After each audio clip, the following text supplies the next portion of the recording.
Okay, we just wrapped up a little turning session, I guess. Between me getting all excited and overreacting or underreacting or getting used to the sensitivity of the shifter. There's one case where I feed to the chuck and I hit neutral. Well, the space between neutral and reverse was just like really hit sharp, and I just automatically reversed my threads all the way across the opposite direction. I guess that's a good way to cut those screwy threads that work right and left. Now I know how to do that. That'll be a new project. Oh, but I crashed also, and but the important thing is I was cutting 8 threads per inch, and I was not having any problem with clickety-clack. And for newer viewers, clickety-clack is if I tried to thread in this method before I did the work on the headstock, the gears would just skip off each other. That forward drive gear just literally like this. And so you'll hear that noise, but what you're hearing is the noise that's in between forward and reverse, or neutral and forward, neutral and reverse. It's not the drive gear that you're hearing clack. Like I said before, I could not pull that much torque to do 8 threads per inch. So that means me taking the headstock off and building those drive dogs and installing them was totally a success so far. When I got the Pratt and Whitney lathe, I learned a new method of threading that I think is unique to Pratt and Whitney and maybe a couple other machines. And I have the drive and screw, and I have the half nut engaged, and to start threading I just hit forward and it takes off forward threading. Knock it into neutral at the end, pull the tool out, hit reverse, it just pulls back out. So you're not looking at the thread dial. So the other method is a more traditional method, and I would have my tool set up with my work and have the lathe running with the lead screw running, and I would choose an appropriate number to start the half nut. And I would start my half nut on 1 or all odd numbers or all alphabet letters. And then I would release the half nut at the end of the cut, back it off, crank it off, set the tool up again, wait for 1 to come around, hit the half nut. So that's what, most of us are used to. And once again, the Pratt and Whitney, the way that I learned first on this machine was you have it, the lead screw turning, and you have the drive in neutral, and you drop it into forward and the tool takes off. You hit neutral, back the tool out, hit reverse. It's not necessarily faster or anything like that, but and also it seems like, and I tried this once during this little session, is that well, it doesn't matter what the thread dial says. You're not even looking at the thread dial.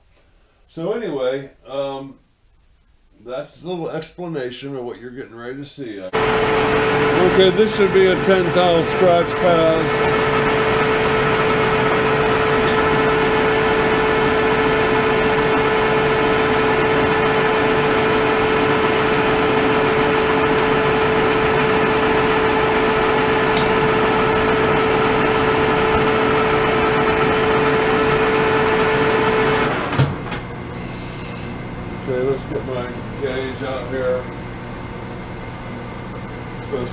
16.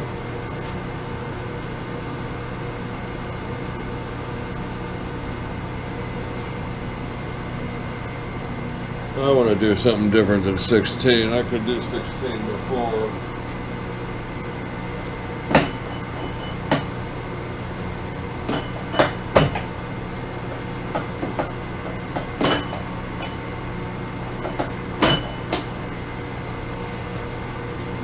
Okay, this is going to be a scratch pass for 8 thousandths per inch. 8 threads per inch.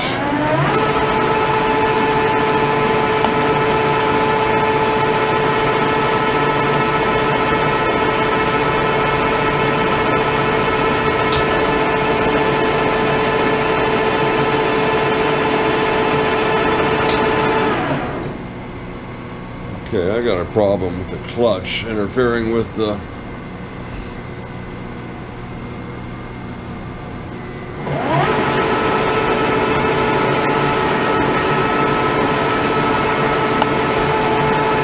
okay, let's do 20 thousandths.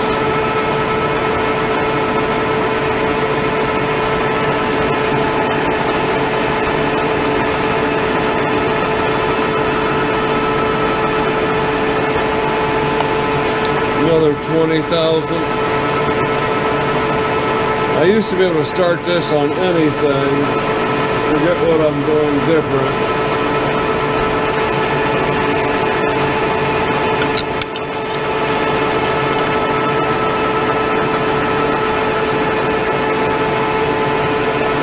Another 20 thousandths.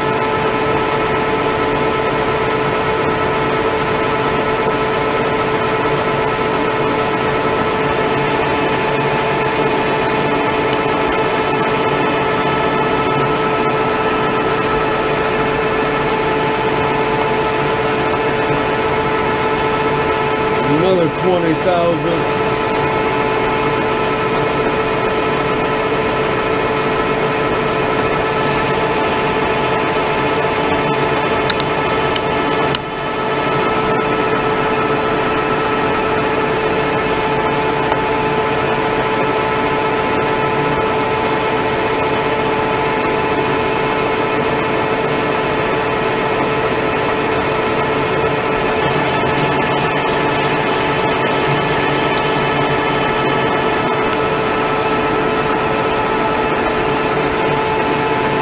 Oil on it this time.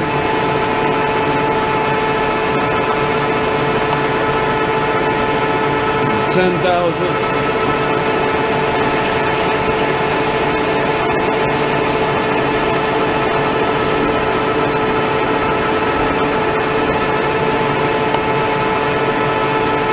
Ten thousandths.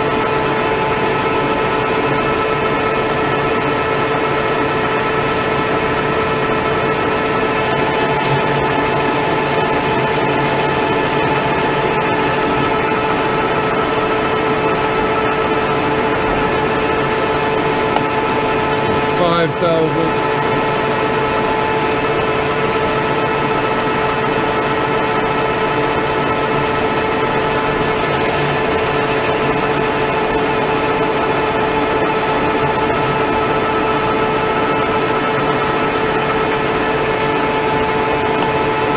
$20 thousandths.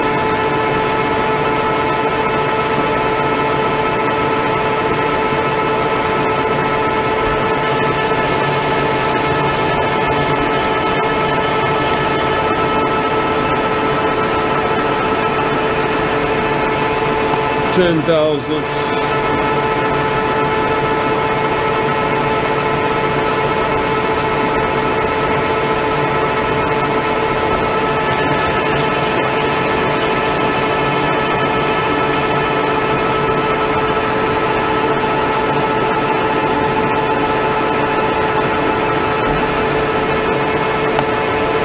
To 5 thousandths.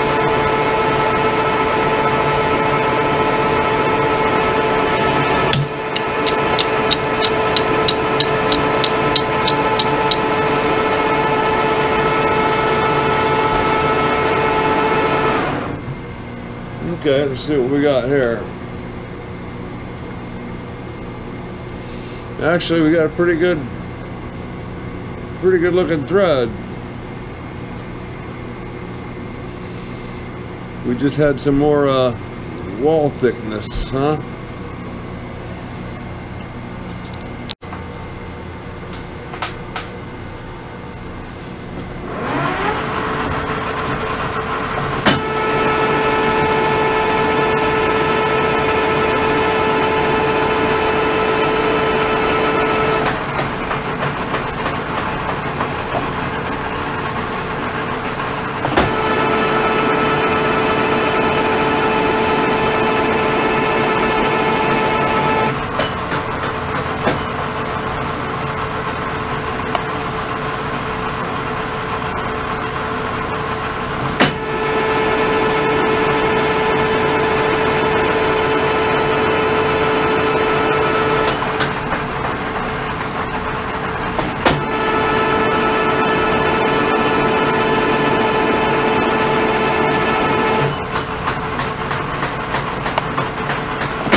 To spring pass.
guess I wasn't recording.